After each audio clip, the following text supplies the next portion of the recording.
ఒరే వీరుడా, నీ వీరత్వాన్ని చూపించే సమయం ఆసన్నమైంది. ఓ అటులనా? అంతేకాదు, మనకి వరాల మీద వరాలు కురిసే సమయం కూడా ఆసన్నమైంది. చూసావా నా ప్లాన్ ఎలా వర్కౌట్ అయిందో? ఒక రేంజ్ లో వర్కౌట్ అయిందిరా. నేనేం చెప్పా? ముందు దానికి వీక్ నా కొడుకుల వీరత్వాన్ని రుచి చూపించమన్నావు. అప్పుడేమవుతుందని చెప్పాను? దాని వీరనారికి ఇంకా విసుగు పుట్టి దాని వీరనారిలో వేడి డబుల్ అవుతుందన్నావు. ఇప్పుడేమైంది? నువ్వు చెప్పిందే అయిందిరా. ఇప్పుడు నీకేమర్థమైంది? దాని వేడిని చల్లబరుచుకోవడానికి ఎన్ని వేలనైనా వరాలలా వెదజల్లుతుంది. ఇప్పుడు మన ప్లాన్ సారాంశం ఏంటి? దాని వీరనారికి వాంతులు, మన బ్యాంక్ బ్యాలెన్స్ కి సొమ్ములు. మరి ఇప్పుడు నువ్వు ఏం చేయాలి?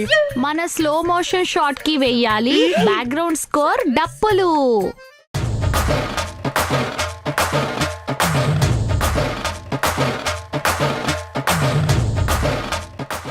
దివ్య దివ్య దివ్య, నా వీరుడు దొరికేశాడా? వట్టి వీరుడు కాదే, వీరాది వీరుడు. అది చెప్పాల్సింది నువ్వు కాదు, నేను. నువ్వు చెప్తావు, నువ్వు చెప్పి తీరుతావు. చూస్తావు. అది సరే కాని వాడు ఒక 5,000 అడ్వాన్స్ అడుగుతున్నాడే.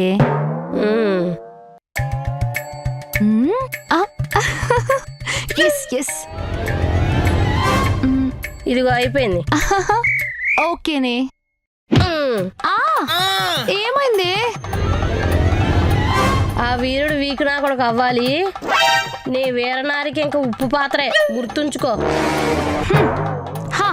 వాడు గనక వీక్ నా కొడుకు అయితే నేను విజయవాడ బీచ్ లో బట్టలు ఇప్పుకొని తిరుగుతా బాంచర్.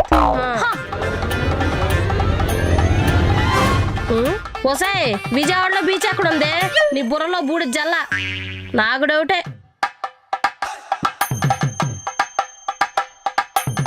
హలో మేడం, స్కూటీ రిపేర్ అయిపోయింది, ఇంటికి తీసుకొచ్చాను, బయటే ఉన్నాను. స్కూటీ పార్క్ చేసి లోపలికి రా, డబ్బులు ఇస్తాను. వస్తున్నా మేడం.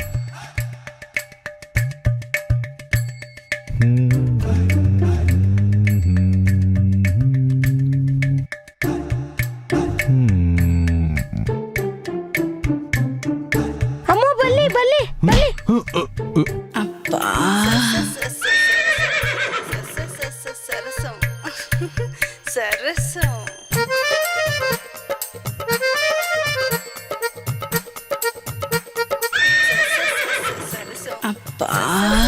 ఈ చేతులేంటి అంత వేడిగున్నాయి? మీ చేతులు కూడా వేడిగా ఉన్నాయి మేడం. ఇద్దరు వేడి ఒకే చోటు ఉంటే ఏమవుతుంది?